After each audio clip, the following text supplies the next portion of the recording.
Maka kalau kami mengatakan bahwa tujuan hidup kita adalah kesenangan, yang kami maksud bukanlah kesenangan kaum foya-foya yang asal menikmati saja.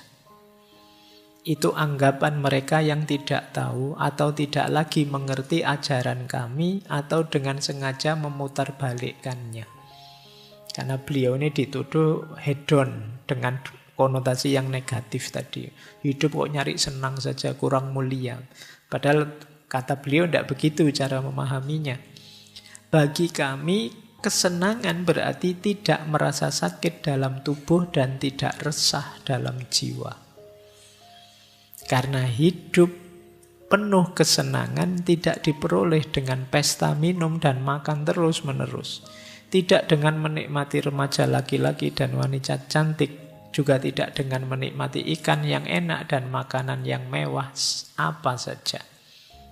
Melainkan hanya dengan pemikiran yang tenang, terang, yang mencari akar segala keinginan dan dorongan, menghindar dan mengusir gagasan-gagasan aneh yang bagaikan angin prahara menggoyangkan jiwa.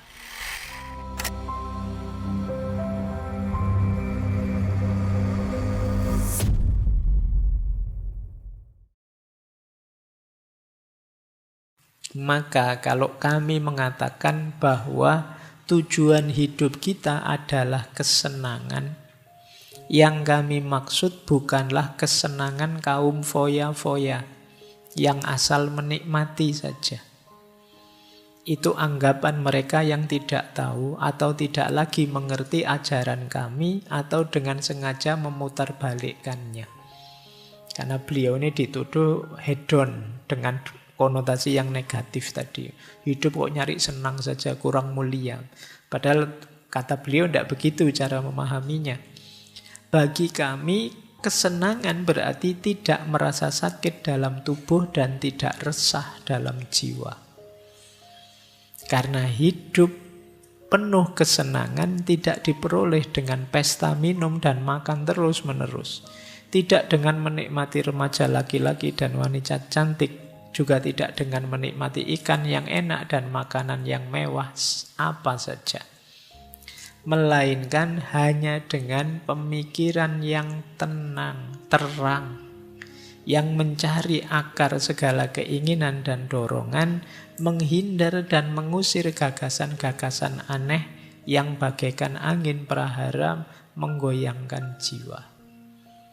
Jadi kesenangannya tidak seperti bayangan kita. Kalau ngomong kesenangan, mesti kesenangan yang dangkal. Bukan itu kesenangan itu. Jadi kesenangan itu intinya adalah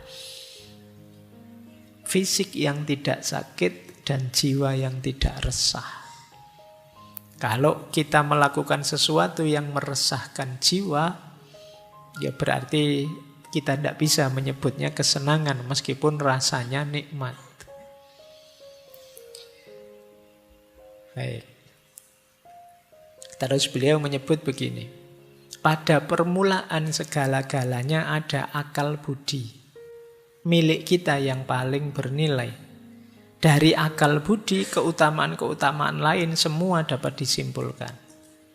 Akal budi mengajar kita bahwa tidak mungkin hidup senang kalau tidak hidup secara rasional, bersusila, dan adil. Juga sebaliknya, mustahil hidup rasional, bersusila, dan adil, tapi tidak merasa senang. Karena keutamaan-keutamaan menyatu erat dengan hidup senang. Dan yang satu tidak dapat dipisahkan dari yang satunya. Mungkin kemarin-kemarin kita merumuskan hidup senang dan hidup baik itu dua hal yang berbeda. Kalau di Epikuros tidak. Tidak mungkin kita bisa senang kalau kita tidak hidup baik. Dan tidak mungkin kita ngaku orang baik tapi tidak senang. Jadi kalau yang pertama jelas bahwa tidak mungkin kita bisa hidup senang tanpa hidup baik. Karena yang melahirkan kesenangan itu pasti kebaikan-kebaikan. Dan tidak mungkin kita hidup baik tanpa senang. Karena kalau kita melakukan kebaikan dan tidak merasa senang, berarti kita tidak utama. Mungkin kebaikan itu ya terpaksa saja, formalitas saja. Kita tersiksa oleh kebaikan itu, berarti kita belum menghayatinya. Jadi orang baik pasti bahagia. Dan orang bahagia pasti baik. Kalau tidak, ada yang salah dalam rumusannya. Ini menurut Epikuros ya.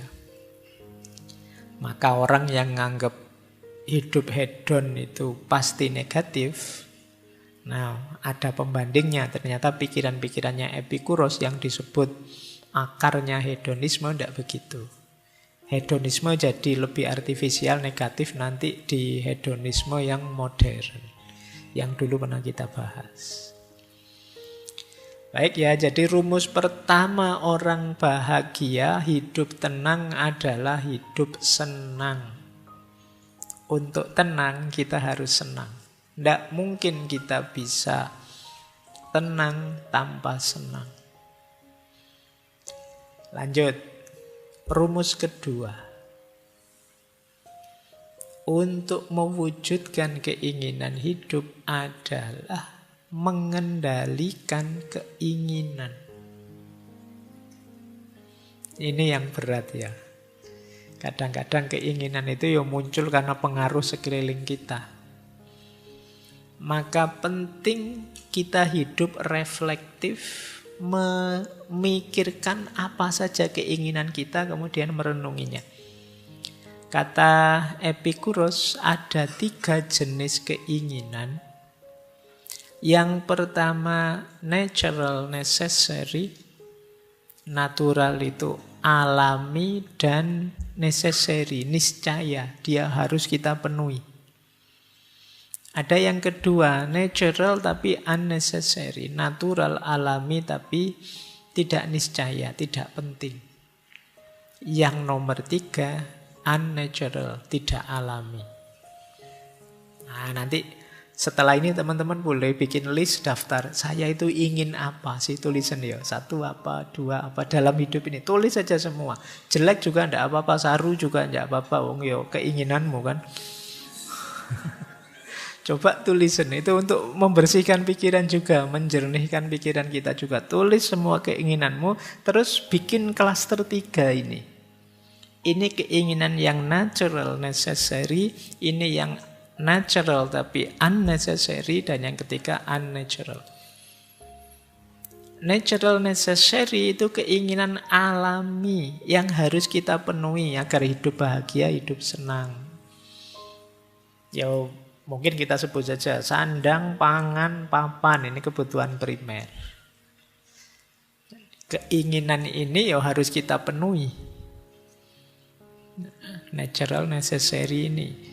Tapi ada yang nomor 2, natural unnecessary. Keinginan alami tapi tidak harus dipenuhi. Tidak wajib. Kalau yang pertama tadi wajib. Yang kedua tidak wajib.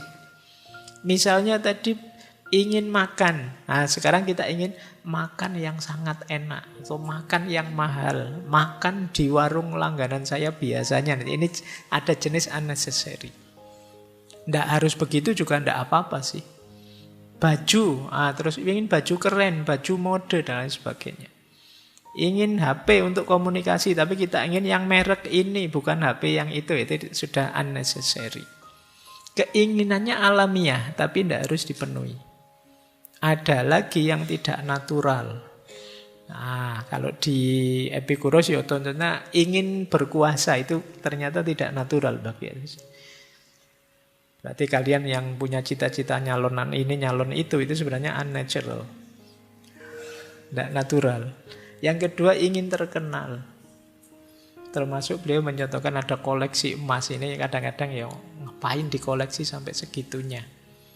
Tidak natural. Jadi ada natural dan harus, ada natural tapi tidak harus, ada yang tidak natural. Gimana Pak cara menyikapi 3 ini? Caranya begini. Yang pertama, kata Epikuros, abaikan keinginan ketiga, fokus dulu pada keinginan pertama. Jadi, wong yo rumah belum punya, makan pontang-panting, baju ndak ganti-ganti, wong ndak bisa beli. Kok kamu mikirnya kapan ya Pak saya terkenal bisa ngoleksi emas sebanyak-banyaknya, bisa nanti dulu. Penuhi dulu yang pertama. Jadi yang nomor 3 itu terakhir sekali. Nah, kalau yang kedua, boleh memenuhi keinginan kedua asal tidak menyebabkan rasa sakit atau tidak nyaman yang akut. Misalnya kalian ingin makan enak ini, makan kan primer ya. Boleh dipenuhi Mbak, boleh, tapi jangan sampai setelah sekarang makan enak terus besok seminggu tidak makan. Nah, karena duitmu habis kamu pakai makan. Nah, ini jangan. Jadi yang nomor 2 kamu penuhi, tapi pastikan tidak ada efek sakitnya. Kalau ada, pending dulu, biasa saja dulu. Yo kayak HP tadi loh. Yalah yang penting punya HP bisa komunikasi. Pak saya pengen yang bermerek Pak, yang terbaru Pak. Ya silahkan, tapi jangan sampai ada rasa sakit. Jangan sampai begitu beli HP bermerek yang terbaru kamu ditagih pinjol. Terus stres kamu. Nah, itu blunder namanya. Jadi keinginan jenis kedua kalau memang mampu penuhi saja, tapi pastikan tidak menyebabkan rasa sakit. Keinginan ketiga, kenapa tadi keinginan itu harus kita taruh di terakhir? Karena keinginan ketiga itu cirinya biasanya dalam jangka waktu lama akan muncul masalah. Apakah itu kecewa, tidak puas, tidak nyaman, atau kesehatan. Jadi, ya kayak tadi loh Pak, terkenal itu kan enak Pak. Enggak, nanti ada efek tidak nyamannya pasti. Koleksi emas apa yang luar biasa itu jangan-jangan ada mungkin ketidakpuasan, mungkin kekecewaan atau kesehatan terganggu. Kalau yang tidak alamiah ini harus dipertimbangkan benar kalau mau kalian jadi target keinginan. Karena keinginan itu jadi faktor utama kita bisa tenang atau tidak. Orang kalau keinginannya tidak realistis, terlalu tinggi, tidak terkendali, ini sumber kegelisahanmu. Makanya dulu waktu kita sekolah SD atau SMP kan ada kalimat begini, gantungkan cita-citamu setinggi mungkin. Ini menurut saya kalimatnya bagus sudah. Kamu boleh berkeinginan, boleh bercita-cita setinggi-tingginya, tapi yang mungkin. Iya. Ya makanya setinggi mungkin. Jadi setinggi-tingginya tapi yang mungkin. Jangan yang tidak mungkin, nanti kamu stres. Jadi boleh kamu berkeinginan apa saja. Ya memang setinggi-tingginya tapi yang mungkin saja. Jangan Pak, saya pingin pemilu yang akan datang saya terpilih jadi presiden Pak. Lah kamu sekarang usia berapa? Yo saya 23 Pak, tapi yo saya kuliah S1 sudah hampir 7 tahun ini sih Pak, tidak lulus-lulus misalnya. Ya mbok yang realistis saja, menyelesaikan kuliah belum nyampe kok kamu sudah ingin jadi presiden yang akan datang. Ini sumber kamu stres. Jadi itu yang dimaksud ya. Jadi kendalikan keinginanmu dengan rumus tadi. Setelah kalian kategorikan, oh ini natural, necessary, ini natural, unnecessary, ini unnatural. Baru kamu terus bergerak. Dan kata Epikuros, setiap keinginan yang akan kita wujudkan harus kita pahami untuk konteks hidup kita secara utuh. Karena hati-hati kadang-kadang nikmat di sini tapi efeknya negatif, menyakitkan sekali untuk sisi hidup kita yang lain. Jadi mungkin kalian punya hobi apa, terus kalian penuhi sesenang-senang kalian, tidak ngerti batasnya, kalian lupa bahwa ada sisi hidupmu yang lain. Mungkin terdampak kesenanganmu tadi, akhirnya dia terbengkalai dan kamu ketemu sakitnya berkepanjangan. Misalnya kalian apalah, hobi musik. Jadi tiap malam kalian main gitar, tiap malam itu. Lupa bahwa kalian masih mahasiswa, perlu belajar. Terlalu asik gitaran nyanyi, tapi ya terus kuliahmu terbengkalai.